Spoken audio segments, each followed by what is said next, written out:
Yeah, as a business owner, really of any business, but specifically for video creators, one of the biggest challenges that you're going to face is going to be client acquisition. And while there's several different strategies, there's word of mouth, obviously, which is how most people get started.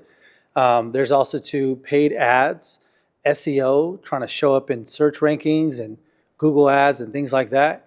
There's organic content, creating content like this where you're educating the market and demonstrating your expertise. And then there's also cold outreach strategies, cold emails and different types of, sliding into people's DMs and things like that.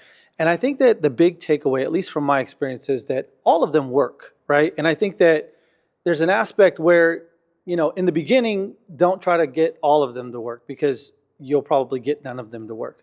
So find one or two that seem to be really working for you and then build upon that. I think the best way to approach this situation is really the mindset of client acquisition. First of all, do you have a process? Do you have a way that you walk people through in order to work with you and to get the desired results?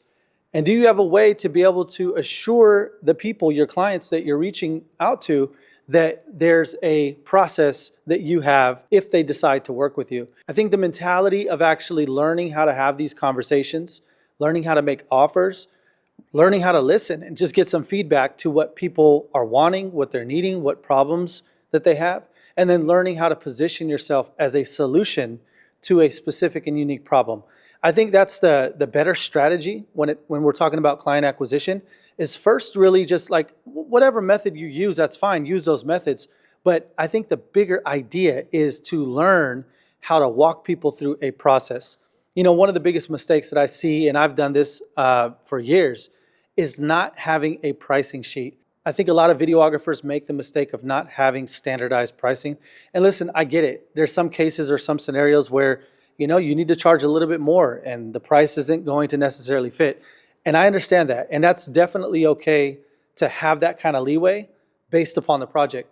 But for the most part, for 90% of the other types of clients that are doing similar work over and over and over again, have a price sheet. It helps when you're having conversations with other people to have that price sheet, to have those prices already ingrained in your mind, what it takes for you to shoot something, what it takes to have it edited, how many people you need, what their daily rate is, how much the equipment costs. All of those kind of things are important to have on a sheet, at least just for your own memory, so that when you're having talks and discussions with clients, you're not sitting there trying to calculate numbers in your head.